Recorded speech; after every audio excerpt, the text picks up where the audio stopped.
샬롬, 김동수 목사입니다. 오늘 주일 아침 설교 말씀을 전해드리겠습니다. 잠깐 기도하고 우리 하나님 앞에 말씀 듣도록 하겠습니다. 아버지 하나님, 거룩한 주일 하나님 앞에 예배드리는 모든 성도들 위해 하나님의 놀라우신 은혜와 사랑이 함께하여 주시기를 간절히 기도하고 원합니다. 하나님께서 험악한 세대 가운데 저희들을 지켜주시고 주의 자녀 삼아주셨사오니 하나님께서 우리의 인생을 책임져 주시고 우리 가운데 임하시는 그 하나님의 숨결을 느끼며 살아갈 수 있게 하시고 조속히 거룩한 주일에 예배가 회복이 되게 하여 주시옵시며 모든 성도들이 강건함을 이룰 수 있도록 아버지 하나님께서 인도하여 주시옵소서. 오늘 말씀을 통해서 하나님께서 성도들에게 세임 주시기를 축복하면서 예수님 이름으로 기도드렸습니다. 아멘.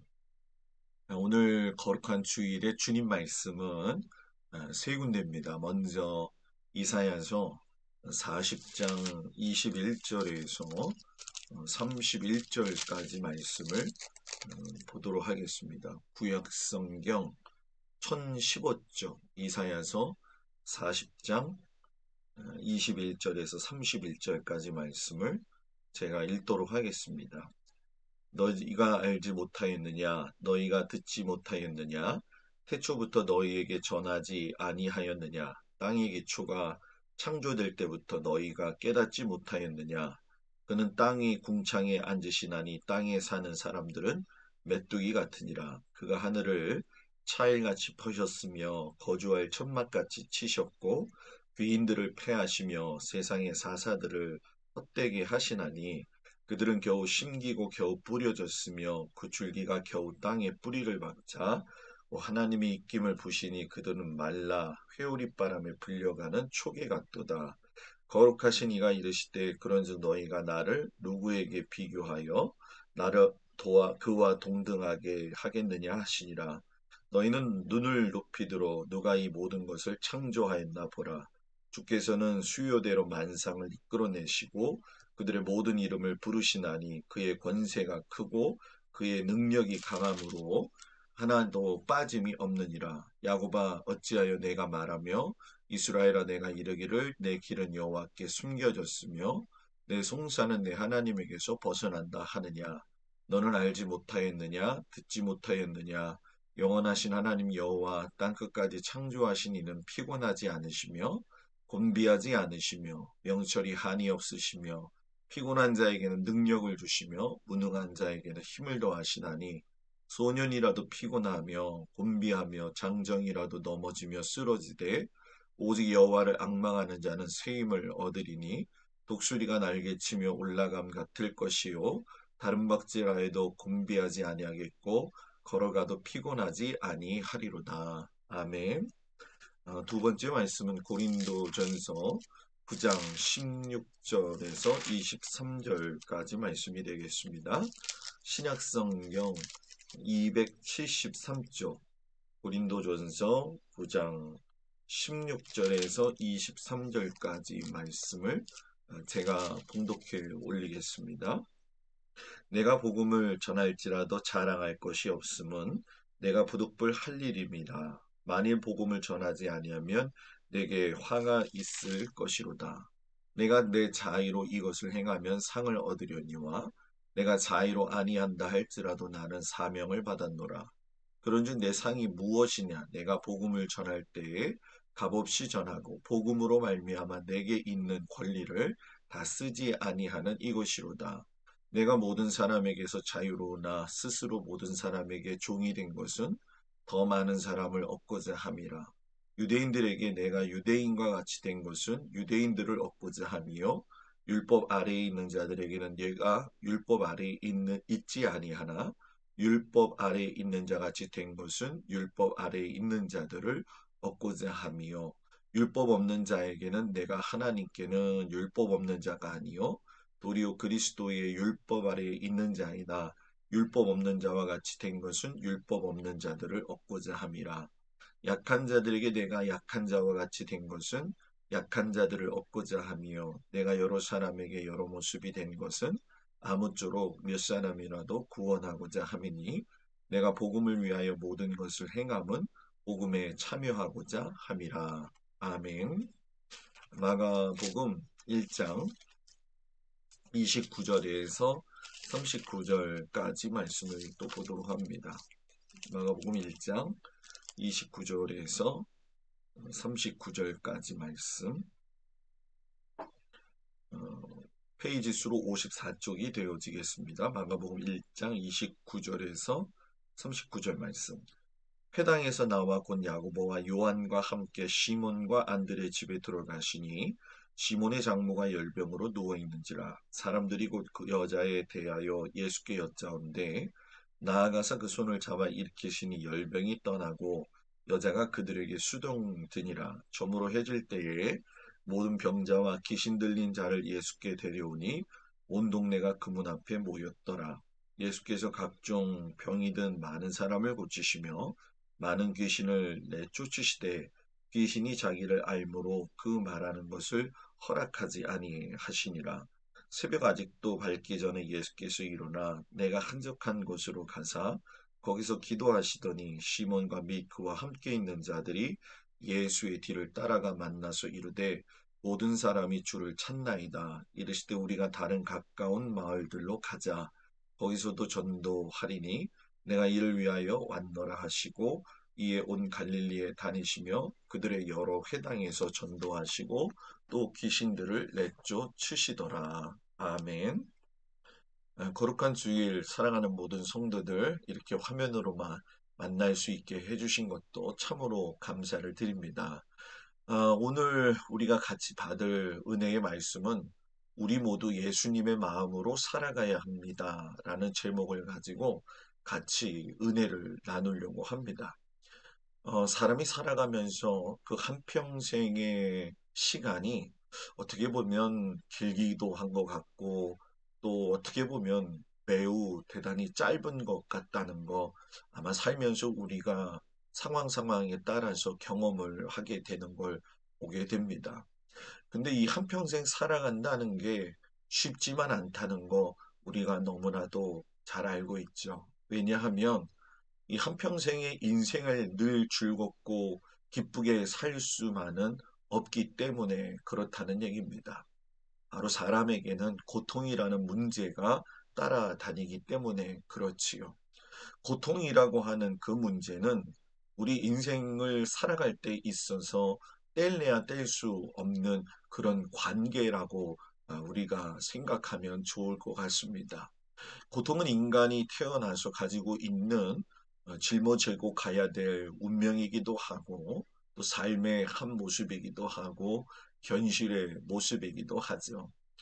우리가 예수를 믿는 것이 가장 은혜스러운 건 세상 사람들과 우리가 받는 고통이 똑같음에도 불구하고 고통을 위로받고 소망을 가지고 살 수 있는 통로가 예수 그리스도라고 하는 그 사실이 우리에게 큰 위로와 힘이 되어지는 거죠. 이 세상에 태어나서 숨을 거두기까지 부자가 됐든 가난한 자가 됐든 많이 배웠든 못 배웠든 수많은 고통과 시련을 만나게 되고 또 거기서 무너지기도 하고 다시 일어서기도 하지요. 불교에서는 이런 인생을 말할 때 일체계고 이렇게 이야기합니다. 이거는 고통이란 모든 것이 고통이다. 이렇게 이야기하는 거죠.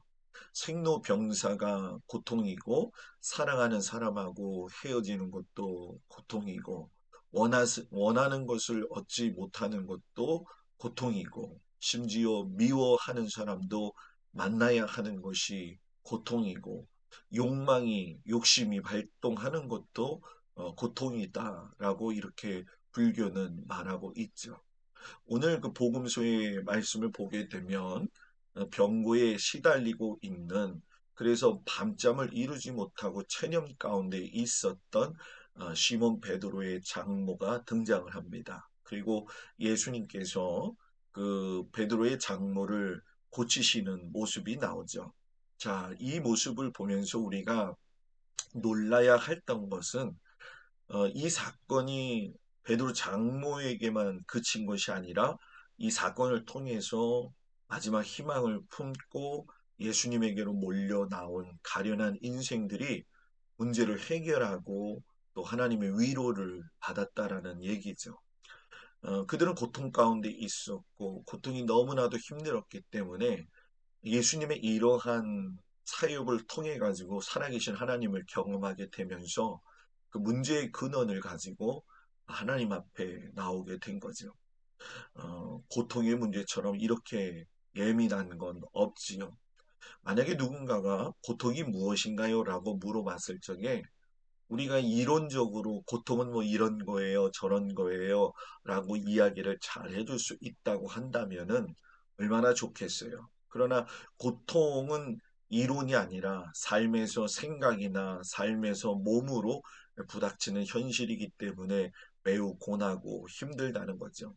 차라리 또 어떤 사람이 왜 우리가 고통을 받는지에 대해서 의미를 잘 설명해 준다고 한다면 그것도 많이 도움을 받을 수 있을 거라고 생각해요.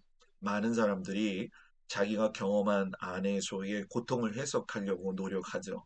욥의 친구들이 욥을 와서 욥의 고통을 보면서 나름대로 자기가 가지고 있는 신앙관 경험을 통해서 욥을 이해하고 또 그를 위로하려고 했지만 실상 그 모든 모습을 바라보고 있었던 하나님의 눈에는 가련하고 그저 유한한 존재인 것으로만 보이셨다는 거 아마 여러분들이 기억하실 겁니다.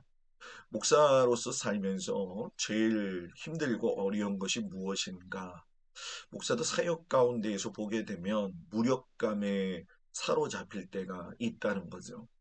어떨 때에 무력감이 찾아오느냐, 뭐 여러 종류가 있겠지만 성도들이 특별히 겪고 있는 삶의 모습들을 바라볼 적에 그 성도들의 삶의 고통과 어울려져 살아가면서 정말로 허덕이는 그 모습, 또 그 모습이 또 제 모습이기도 하지만은 내가 목사로서 저들에게 무엇을 해줘야 될까? 다 해결해 줄 수 없구나. 내가 해결해 줄 수 있다고 한다면 얼마나 좋을까 하는 이런 마음이 들 때에 목회에 대한 어떤 무력감에 빠지게 될 때가 있지요. 그래서 실상 저도 목사지만 제 자신의 문제에서 해방되기 어려울 때도 많고 또 빠져나가려고 노력도 많이 하지만 제일 중요한 건 오직 믿음이죠. 믿음을 내가 어떻게 가지고 헤쳐나가려고 하느냐. 이것이 나의 믿음 생활의 원천이 되어지고 우리 모든 신앙 생활의 성도들의 생활 원천이 되어야 한다는 거죠. 그렇기 때문에 성도들의 그 고통을 보면서 해결해 줄 수 없다는 그 사실에 있어서 저는 진짜 때로는 마음이 무겁기도 하죠. 오늘 우리가 시선을 돌려야 할 것은 바로 예수님을 향해서 시선을 돌려야 합니다. 우리가 겪고 있는 많은 마음의 상처들, 그리고 아픔과 모든 열병들을 낫게 해주시는 분은 오직 예수 그리스도 한 분밖에 안 계신다는 거죠.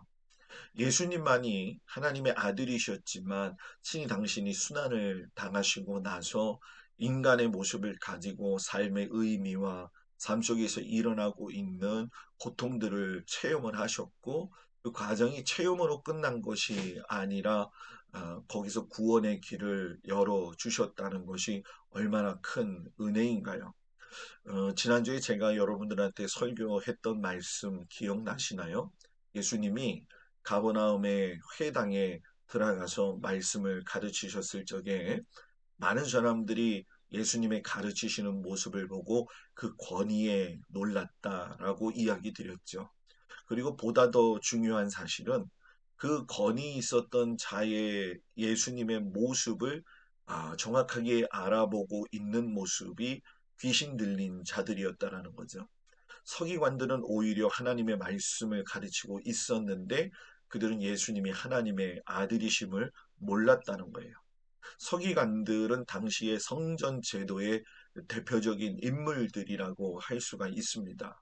하나님의 말씀 율법을 연구해 가지고 사람들을 가르치고 또 그들을 재판하여 주는 율법의 전문가들이었지요. 그런데도 문제가 되었던 것은 그들이 율법을 지키는 것에 대해서는 급급해 하였지만 실상 믿음을 가지고 하나님과 인간을 진심으로 대하는 신앙의 진정성이 없었기 때문에 하나님에게도 그렇고 사람에게도 인정받지 못하는 그러한 삶을 살았다는 거죠. 그런데 반대로 그 회당 안에 있었던 더러운 귀신 들린 사람들은 어, 예수님을 알아보았다라고 하는 사실이에요. 그러니까 실상 그 귀신 들린 사람들은 성전 안에 존재하고 있었고 그 존재함에 있어서 율법학자라든가 성전의 서기관들이 봤는데도 써서 해결해 줄 수 있는 능력이 그들에게 없었다라는 거죠. 그래서 귀신 들린 사람이 예수님에게 나사렛 예수의 우리가 무슨 당신과 상관이 있나이까 라고 했던 그것은 그들의 영적인 상태가 그만큼 피폐해 있었고 예수님을 만날 때 그들의 삶에 어떤 종지부가 찍혀진다는 걸 알고 있었기 때문에 예수님의 그 아들 되심, 그 구주 되심을 무서워하고 두려워하고 그리고 속히 떠나가신 것이죠. 예수님은 더러운 귀신들을 하나님의 말씀의 권위로 쫓아내어 주셨어요. 사람들은 그래서 그 권위에 놀랐던 것이고 예수님은 더러운 귀신들을 굴복시키는 거죠. 이 사건이 있고 난 후에 예수님이 가버나움 회당에 나오셔가지고 가버나움을 둘러보니까 가버나움의 현실이 회당 안에서 본 것보다도 더 많이 어렵고 힘들다는 것을 알게 되셨죠. 예수님을 보게 되면은 야고보와 함께 시몬 베드로 그리고 안드레 요한과 더불어서 시몬 베드로의 장로의 집에 들어가시죠. 그런데 시몬의 장로가 열병으로 누워 있더라는 거예요. 사람들이 예수님에게 그 베드로의 장모에 대해서 여차 이렇게 아픕니다. 아마 이렇게 얘기했던 것 같아요. 근데 예수님은 아무 말씀도 안 하시고 그 여인의 손을 붙잡아 그냥 일으키셨더니 열병이 떠나가고 예수님께 수종을 들었다라고 이야기를 하죠. 그리고 이 소문이 삽시간에 퍼져가지고서는 해질 때 보니까 모든 병자, 귀신 들린 사람들이 예수님 앞에 다 나와 있더라는 거예요. 여러분, 심한 열병을 앓고 있었던 시몬의 장로, 여러분 그 갈릴리 지역은 아주 이스라엘 땅에서도 유력하게도 그 습한 지역 중에 한 가지가 되어지는 곳입니다. 이곳에서 발병하는 풍토병을 아무래도 알았던 것 같아요. 그래서 유대인들이 이 병을 무서워하면서 불 또는 혹은 뼛속에 불이라고 이야기를 했을 정도니까요. 그런데 예수님이 그녀의 손을 잡고 일으키시니까 거짓말처럼 열이 내리고 부인이 일어나서 예수님의 시중을 들었다고 이야기를 해요. 곰곰이 생각해 보면은 이 장면은 매우 감격스러운 메시지를 담고 있죠. 여러분 시몬 베드로가 배와 그물을 버려두고 예수님을 따라 나섰을 때에 사람들의 반응이 어떠했을까라고 생각해 보신 적이 있나요? 아마 저랬을 겁니다. 시몬이 드디어 미쳤구나. 저 미치지 않고서야 장모를 놔두고 어떻게 저렇게 집을 나갈 수 있을까?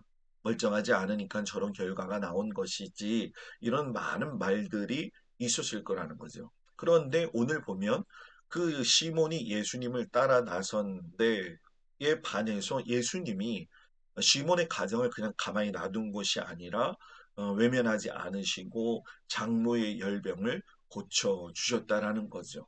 그렇기 때문에 병으로 인해서 절망하고 있던 모든 주변의 사람들에게 또 귀신 들린 사람들에게 이 소식이 전해진 것이고 마가는 그때의 상황을 이야기할 적에 온 동네가 그 문 앞에 모였더라라고 이야기를 해요. 여러분 세상은 이렇게 생각보다 중병에 걸려 있고 고통은 그만큼 보편적이라는 것이죠. 그들 가운데 구경 삼아서 아마 나온 사람들도 있었을 거예요. 그런데 예수님은 때가 찼고 하나님 나라가 가까웠다 하시면서 회개하고 복음을 믿으라고 당부하셨지만 실상 여러분 많은 사람들이 그 때가 무엇인지도 몰랐고 회개한다는 것이 무엇인지도 몰랐고 그냥 병 고치는 역사가 일어나는 거, 귀신이 나가는 게 신기해서 그거를 보러 온 사람들이 많이 있었을 거라는 거죠. 그렇게 그런 눈을 가지고 예수님을 보러 왔던 그 사람들, 그러나 그들을 바라보시는 예수님은 다 그들과의 마음이 달랐다라는 얘기죠. 예수님은 당시의 종교 지도자들과 다른 시선으로 그들을 바라보셨다는 거예요.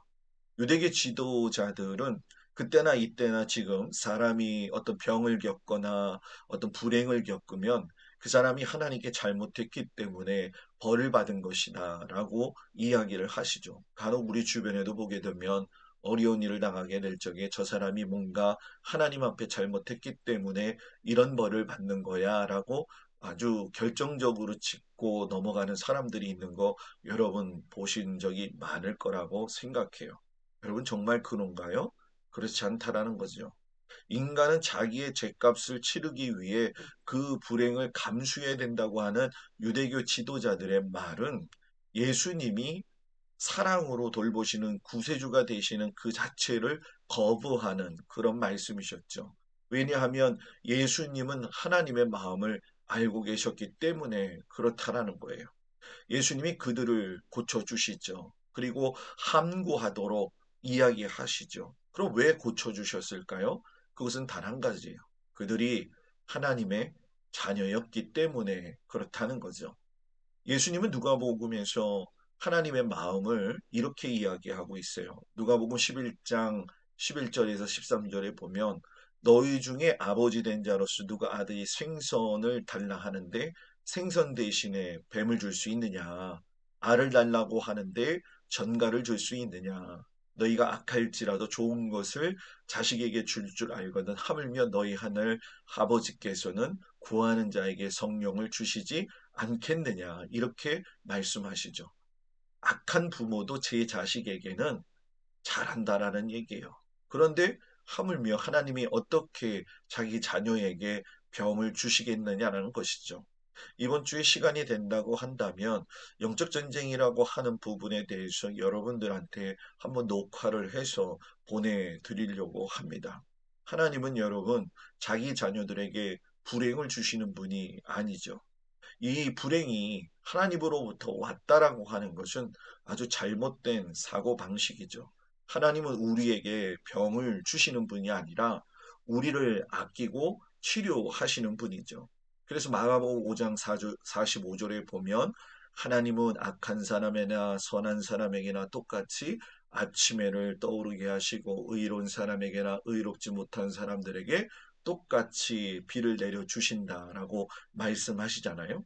예수님은 하나님의 그 마음을 아셨다는 거예요. 그러기 때문에 예수님이 당대의 죄인이었던 세리들과 어울려서 식사를 하셨던 거죠. 그러니까 이런 사실을 이해하지 못했던 그 당시의 종교 지도자들은 예수님을 비난하고 나섰던 것이고 심지어는 죽여버려야 된다라고 하는 그런 악한 생각을 가지게 된 것이죠. 그때에 예수님이 나는 의인을 부르러 온 것이 아니라 죄인을 부르러 왔다라고 이야기를 하시죠.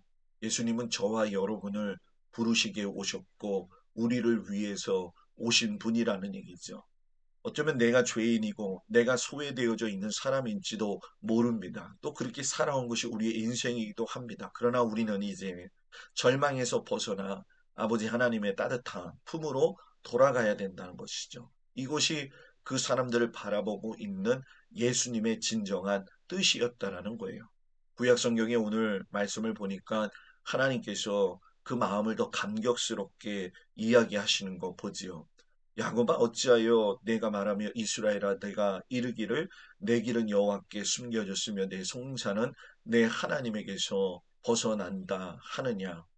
아마 하나님의 무관심하시지 않았느냐 이런 오해를 했던 것 같아요. 실상 여러분 알고 보면 우리 이스라엘 백성들이 하나님 앞에 범죄함으로 인해 가지고 포로의 생활을 할 수밖에 없었던 것인데 그들은 그들의 죄를 회개하지 않고 하나님 앞에 오히려 그 결과에 대한 것들을 투정 부리는 모습을 보게 되지요. 마치 시편 44편 24절의 시인이 어찌하여 주님은 얼굴을 가리우시고 우리의 고난과 압제를 잊으셨나이까라고 하는 하나님의 무관심을 이야기하는 것처럼 유다 백성들도 하나님께 섭섭했던 것 같아요. 유다 백성들이 여호와 하나님께서는 나의 고생 같은 것 관심도 두지 않고 계시지 나에게는 눈길도 주시지 않지 이런 마음을 가지고 있는데 하나님이 이사야 선지자를 통해서 현재의 그들의 불만에 대해서 섬세하게 대답을 해주시죠. 뭐라고 하십니까? 너는 알지 못하느냐? 듣지 못하였느냐? 하나님이 여호와 끝까지 땅 끝까지 창조하신 분이고 피곤도 아니하시고 곤비하지도 아니하시고 명철이 한이 없으신 그 하나님.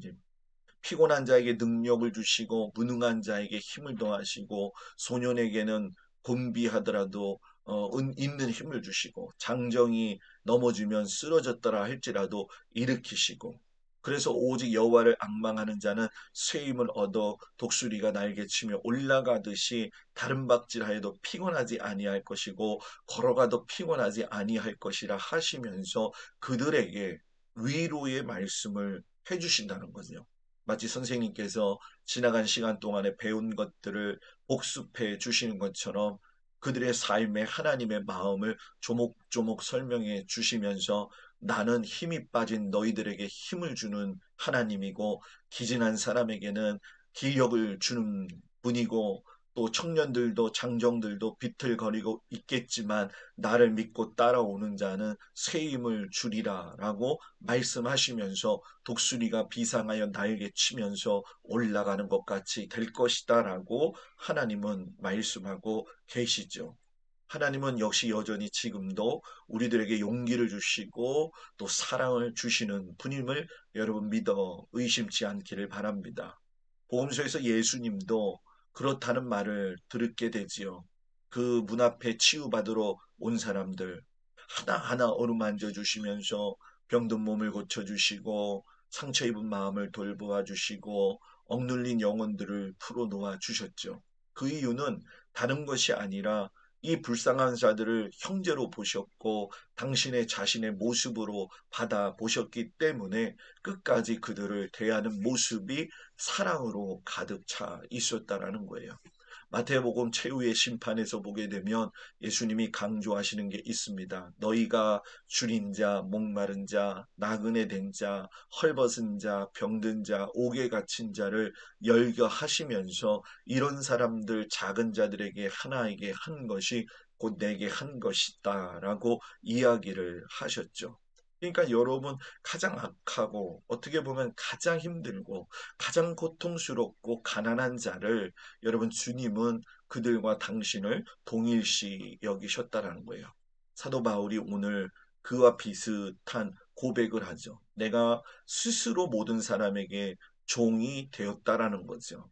더 많은 사람을 얻고자 내가 유대인이지만 유대인 된 것 같이 아니함으로써 이방인들도 구원하고 또 유대인들도 구원하고 율법 아래 있는 자들을 또 바라보면서 그들도 얻고 이렇게 한 사람 한 사람의 영혼을 구원하기 위해서 나는 그들과 같아지겠다라고 하는 심정의 믿음의 고백을 해요. 거룩한 척하지도 않고 강한 척하지도 않고 어떻게 해서든지 내가 그들과 가까워지겠다 했던 그 바울의 마음은 예수님의 마음을 알았기 때문에 알 수 있었다라는 거죠. 한 생명을 얻기 위해서는 모든 것을 버리신다는 그 예수님의 마음. 바울도 한 영혼을 얻기 위해서는 자신의 중요한 것들을 포기할 수 있었다고 고백하는 모습을 우리가 보게 됩니다. 여러분, 저는 저 자신에게 설교하면서도 물어보고 그랬어요. 나는 목사이기 전에 하나님을 믿는 그리스도인으로서 예수님이 하신 말씀을 위해서 많은 영혼들을 이끌고 가는 목사인데 나는 과연 무엇을 복음을 위해서 잃어본 적이 있을까? 사랑하는 성도들을 위해서 내가 대신 짊어진 것이 무엇이 있었는가라고 살펴보기 시작을 했습니다. 여러분, 한 생명을 얻기 위해서 희생한다는 건 정말로 어렵지요.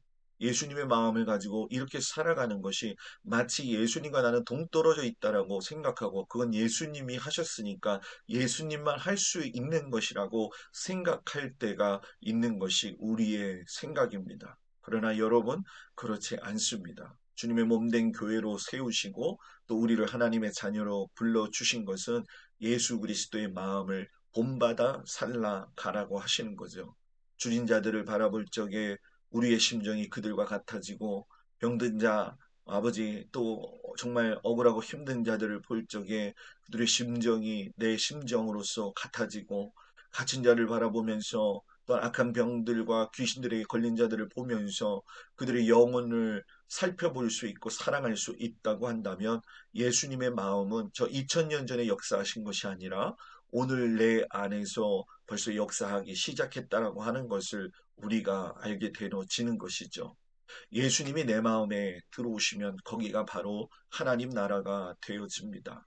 어쩌면 여러분 우리들은 지금 이 모든 상황 속에서 두려워할 수밖에 없는 것이 사실이에요. 그러나 저는 이번 일을 겪으면서도 경험을 하지만 모든 것은 하나님의 손아귀에 있다. 이런 과정들이 필요하다면 필요한 것이고 또 하나님께서 이 과정을 통해서 그 마음에서부터 이런 상황들 속에 있는 사람들의 마음도 알게 되는 것이고 또 하나님 앞에서 자유함이 무엇인지 기쁨이 무엇인지도 진정 알게 되어지는 기회가 아닌가. 그리고 분명히 이러한 팬데믹 현상들은 어느 정점에 이르게 될 적에 분명히 다 사라지게 될 것이고 그 모든 것들이 정상적으로 하나님께서 회복해 주실 거라고 하는 분명한 믿음의 확신이 있습니다. 사랑하는 성도 여러분, 그 마음의 믿음을 잃지 마십시오. 어떤 상황 속에서도 하나님의 선하신 뜻을 따라가십시오. 어떤 상황 속에서도 주님이 함께 하신다는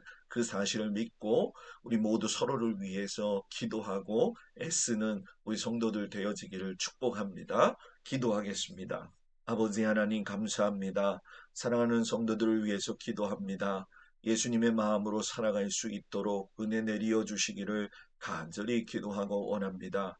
선하신 아버지 하나님이 그 놀라우신 은혜와 사랑으로 함께하여 주셔서 우리 성도들에게 아버지 예수님이 찾아오셔서 가난한 자, 줄인 자, 연약한 자, 병든 자를 돌보셨던 것처럼 아버지 우리들도 예수의 마음을 가지고 정말로 주변을 사랑하고 돌보며 갈 수 있는 은혜를 허락하여 주시옵소서.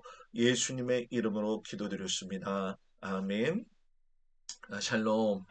교회의 소식을 알려드리겠습니다. 오늘은 원래 첫 주가 되어지죠. 자녀 축복주일인데 여러분들 자녀들을 위해서 끊임없이 기도하시면서 신앙의 유산을 잘 물려줄 수 있는 귀한 여러분들 되기를 축복합니다. 그리고 1년 1인 성경 통독을 지금 하고 있는데 그거는 제가 계속적으로도 올려서 여러분들과 공부를 하도록 하겠습니다. 일단 이번 주하고 다음 주에 이제 다음 주에 열리면 감사하겠지만 이번 주 수요일 거는 바로 녹화를 해가지고 여러분들하고 같이 나누겠습니다. 오히려 더 상세하게 이야기할 수 있으니까 더 좋을 것 같다는 마음이 들고요.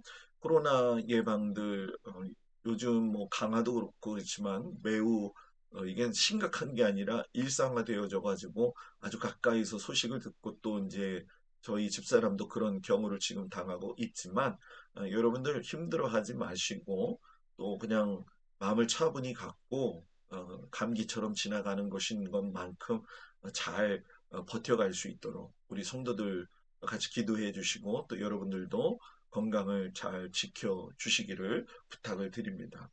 헌금위원은 이제 예배가 시작이 되어질 적에 가운을 입도록 우리 여선교회에서 결론을 좀 건의를 했습니다. 그래서 건의된 대로 이제 다음 예배부터는 가운을 입고 이제 헌금을 위원하시면 되실 것 같습니다. 그리고 한우대 권사님의 장례가 잘 맞춰졌고요. 전교인 기도 제목은 상반기 때에 일어나는 일들 중에서 교회 차량 문제를 어떻게 해결하는 것이 좋을 건가 그걸 위해서 같이 좀 기도해 주시고요. 기부금 납입 증명서가 필요하신 분들은 또 저한테 말씀해 주시고요. 여성교회에서 결의해서 그 지난번 캄보디아 독일성 이지혜 선교사님 가정 공동체의 그 스당이라고 하는 분이 뇌종양으로 돌아가셔서 그의 부인인 짠니를 위해서 매월 얼마의 소정의 선교비를 지원하기로 하셨지요. 그래서 오늘 설교 말씀과 비교해 보니까 아주 결정을 잘 내리셨고 아주 우리에게는 몇만 원 정도의 그 액수지만 그런 짠니와 같은 캄보디아 사람들한테는 예수 믿으려고 하는 그들에겐 굉장히 힘이 되어진다고 하더라고요. 여러분들 그 가정을 위해서 계속 기도해 주시고 또 귀한 성미를 잘 관리해 주시기를 부탁을 드리겠습니다. 그리고 수시로 제가 여러분들 앞에 계속 연락을 하고 같이 함께 하도록 할 테니까 너무 걱정 마시고 주님 안에서 또 일주일 동안 열심히 살아가는 우리가 되기를 축복합니다. 제가 기도하고 축복 기도하고 마치겠습니다. 아버지 하나님, 사랑하는 성도들을 위해 축복하며 기도합니다. 주께서 사랑하는 귀한 자녀들을 아버지 강건하게 붙들어 주시옵시고, 아버지 이 세대 가운데 하나님께서 세워주셨음을 감사하며 예수 그리스도의 마음을 가지고 살아갈 수 있도록 아버지께서 도우시고 인도하여 주시옵소서. 선하신 아버지 하나님이 모든 성도들의 발걸음을 지켜주시옵시고 두려움을 잊어버리게 하여 주시옵시며 악한 마귀의 권세를 이기고도 남음이 되어지게 하여 주시옵소서. 이제는 우리 주 예수 그리스도의 은혜와 우리를 사랑하시는 아버지 하나님의 극진하신 사랑과 성령님의 도우시고 위로하시고 인도하심이 이제 예수 그리스도의 마음을 가지고 한 주간 살아가는 우리 모든 성도들 위해 이제로부터 영원토록 함께하여 주시기를 간절히 축원하옵나이다. 아멘. 우리 하나님의 사랑이 귀한 성도들 가운데 함께 하시기를 축복하면서 저녁 예배 설교도 가급적이면 시간을 내어서 여러분들한테 녹화해서 이렇게 보내드리도록 하겠습니다. 계속적인 기도와 사랑, 관심 부탁드리고 여러분 행복한 주일 되시고 행복한 한 주간 되시기를 축복합니다. 아멘.